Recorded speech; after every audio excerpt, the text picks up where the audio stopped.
नमस्कार दोस्तों, जय श्री हरि, जय लक्ष्मी नारायण। कार्तिक मास का महापवित्र समय जब देवता 4 महीने की योग निद्रा से जागते हैं, यह वही अद्भुत क्षण है जब स्वयं भगवान विष्णु लोक कल्याण के लिए पुनः सक्रिय होते हैं। और इसी दिन को कहा जाता है देवउठनी एकादशी। हर साल कार्तिक मास के शुक्ल पक्ष की एकादशी तिथि को यह दिव्य पर्व मनाया जाता है। इस तिथि पर जगत के पालनहार भगवान विष्णु और माँ लक्ष्मी की पूजा अर्चना का विशेष विधान है। शास्त्र कहते हैं, एकादश्याम तु या भक्तया विष्णुम संपूज्येत नरा स पापानाम विनिर्मुक्तो विष्णु लोके महीयते।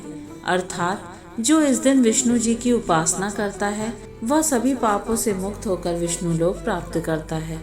इसलिए इस दिन भक्त व्रत रखते हैं, कथा का श्रवण करते हैं और भगवान विष्णु के जागरण का पर्व मनाते हैं। कहा जाता है जब भगवान जागते हैं तो समस्त सृष्टि में पुनः जीवन की ऊर्जा का संचार होता है।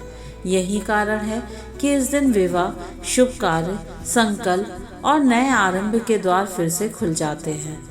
देवउठनी एकादशी की व्रत कथा का पाठ इस दिन अत्यंत आवश्यक माना गया है, क्योंकि इसके बिना पूजा अधूरी समझी जाती है। इसलिए इस पावन दिन पर श्रद्धा, विश्वास और भक्ति के साथ भगवान विष्णु और माँ लक्ष्मी का ध्यान करें, दीप जलाएं और व्रत कथा सुनें।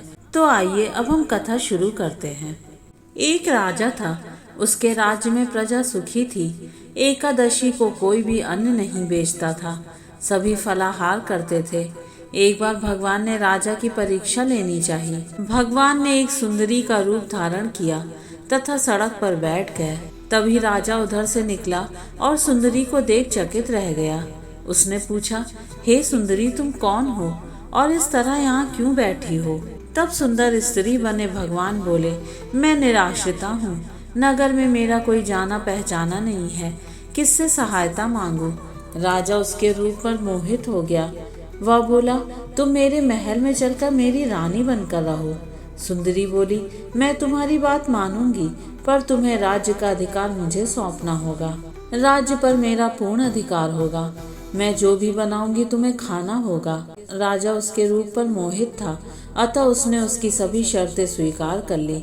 अगले दिन एकादशी थी। रानी ने हुक्म दिया कि बाजारों में अन्य दिनों की तरह अन्न बेचा जाए। उसने घर में मांस, मछली आदि पकवाए तथा परोस कर राजा से खाने के लिए कहा।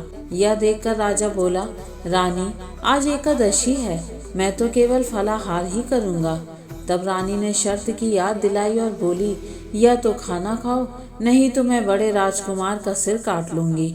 राजा ने अपनी स्थिति बड़ी रानी से कही तो बड़ी रानी बोली, महाराज, धर्म न छोड़ें, बड़े राजकुमार का सिर दे दें, पुत्र तो फिर मिल जाएगा, पर धर्म नहीं मिलेगा। इसी दौरान बड़ा राजकुमार खेल कर आ गया। माँ की आंखों में आंसू देखकर वह रोने का कारण पूछने लगा, तो माँ ने उसे सारी स्थिति बता दी। तब वह बोला, मैं सिर देने के लिए तैयार हूँ, पिताजी के धर्म की रक्षा होगी, जरूर होगी। राजा दुखी मन से राजकुमार का सिर देने को तैयार हुआ तो रानी के रूप से भगवान विष्णु ने प्रकट होकर असली बात बताई। राजन, तुम इस कठिन परीक्षा में पास हुए। भगवान ने प्रसन्न मन से राजा से वर मांगने को कहा तो राजा बोला, आपका दिया सब कुछ है, हमारा उद्धार करे। उसी समय वहाँ एक विमान उतरा। राजा ने अपना राज्य पुत्र को सौंप दिया और विमान में बैठकर परम धाम को चला गया। तो दोस्तों, अगर आपको ये कहानी अच्छी लगी हो तो वीडियो को लाइक और चैनल को सब्सक्राइब ज़रूर कर दीजिएगा। और हाँ, कमेंट में जय लक्ष्मी नारायण लिखना मत भूलिएगा। जय श्री विष्णु, जय श्री लक्ष्मी।